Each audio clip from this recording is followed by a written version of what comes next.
कौन सी फिल्म है जिसमें ना सिर्फ अजीम अफसाना नगार सादत हसन मिंटू ने किरदार अदा किया बल्कि उर्दू के एक और अहम अफसाना नगार ओपनर नाथ अशक और शायर राजा मेहदी अली खान ने भी अदाकारी के जौहर दिखाए।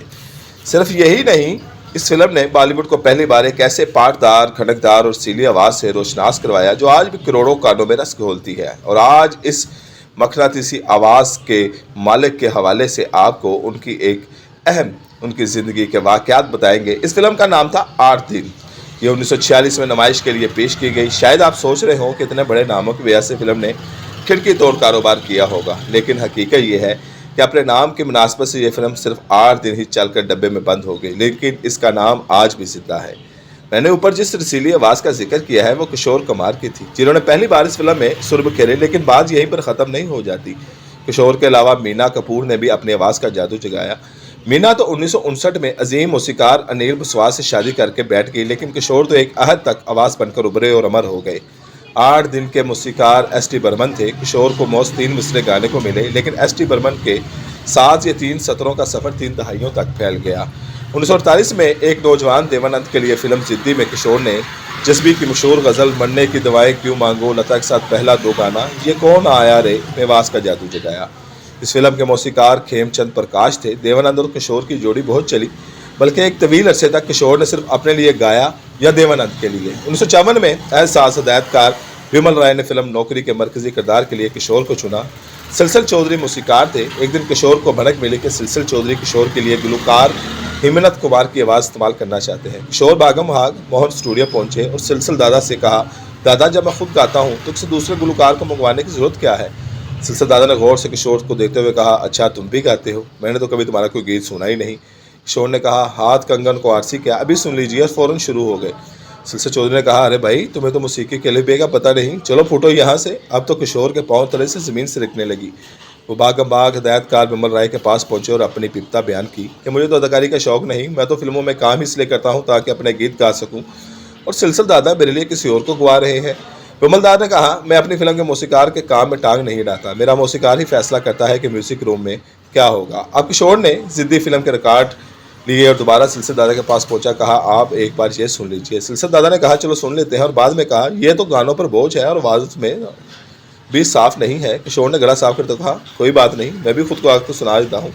किस्सा मुख्तसर के जब सिलसिल चौधरी देखा ये तो पीछे ही पड़ गया है और किसी तरह से जान छोड़ने के लिए तैयार नहीं, तो किशोर की आवाज़ इस्तेमाल उन्होंने कर ली। दरअसल किशोर के बड़े भाई अशोक इस वक्त के सबसे बड़े स्टार थे।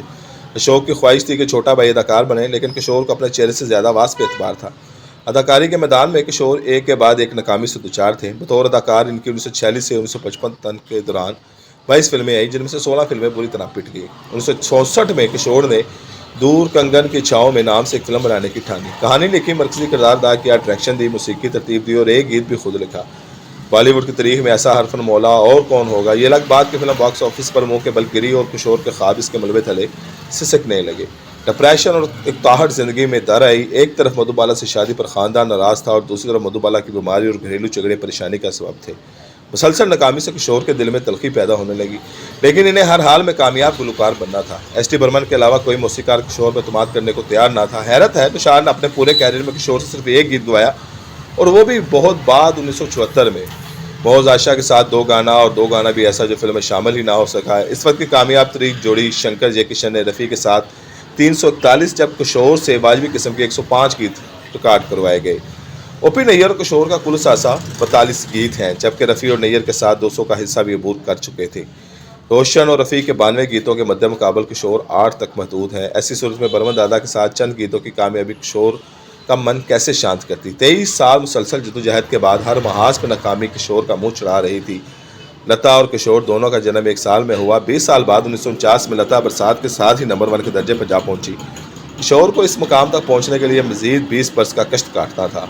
कामयाबी इनके लिए गंजले ख्वाब थी जिसका कोई सिरा हाथ न आया था। 1969 में 1969 में बम्बे की फिल्म नगरी में अर्दादना की वजह से यादगार हुआ। अर्दादना में दादा बर्मन की मौसीकी, राजेश खन्ना की मनमोहनी अदाएँ और किशोर की आवाज़ ने तारीख रकम की। ख़ास तौर पर इस फिल्म का भड़कीला गीत रूप तेरा मस्ताना, प्यार मेरा दीवाना तो ऐसा हिट हुआ कि किशोर के दुश्मन भी ठटक कर सुनने पर मजबूर हो गए।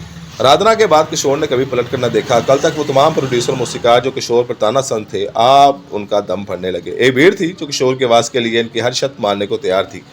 किशोर अपने तवील संघर्ष के दिन ना भूले थे। उन्होंने इन तमाम लोगों से गिन गिन के बदले लिए जो इनका मजाक उड़ाते थे, इन पर आवाज़ें कसते रहते थे। रज़ाना के बाद किशोर 13 बरस जिए। इस दौरान मोहम्मद रफ़ी समेत कोई दूसरा गुलकार इनके करीब ना फटक सका, लेकिन सारी फतवाहत इनके ज़ख्मों पर मरहम ना बन सकी। आखिरी दिनों में वो सब कुछ त्याग कर वापस अपने गाँव खंडोवा जाना चाहते थे। शायद इनके दिलो दिमाग पर नाकामी के ज़ख्म इतने गहरे पड़े थे कि कोई भी कामयाबी इनका इंतमाल नहीं कर पा रही थी। किशोर की शोहरत एक खिलर्रे बेफिक्र शख्स की थी जिसे हर वक्त हंसी मजाक और उछल कूद से काम है, लेकिन जानने वाले जानते हैं कि किशोर की यह हरकतें दूसरों को हंसाने के लिए नहीं बल्कि अपने अंदर के मायूस इंसान को बहलाने के लिए किया करते थे। किसी भी दूसरे गुलकार से ज़्यादा 8 फिल्म फेयर अवार्ड भी इन्हें अंदर से हरा ना सके। किशोर बेचैन, तनहा और अजनबी थे। शोहरत की चकाचौंध बुलंदियों पर पहुँच कर भी वो तनहा और अजनबी ही रहे। अगर ऐसा ना होता तो ये गीत कैसे डूब कर गा पाते, मेरा जीवन कोरा कागज़ कोरा ही रह गया। ओ माझी रे दरिया का धारा, ज़िंदगी का सफ़र ये कैसा सफ़र, बड़ी सोनी है ज़िंदगी ये ज़िंदगी, मेरे नैना सावन भादो, ये कैसे गा सकते थे।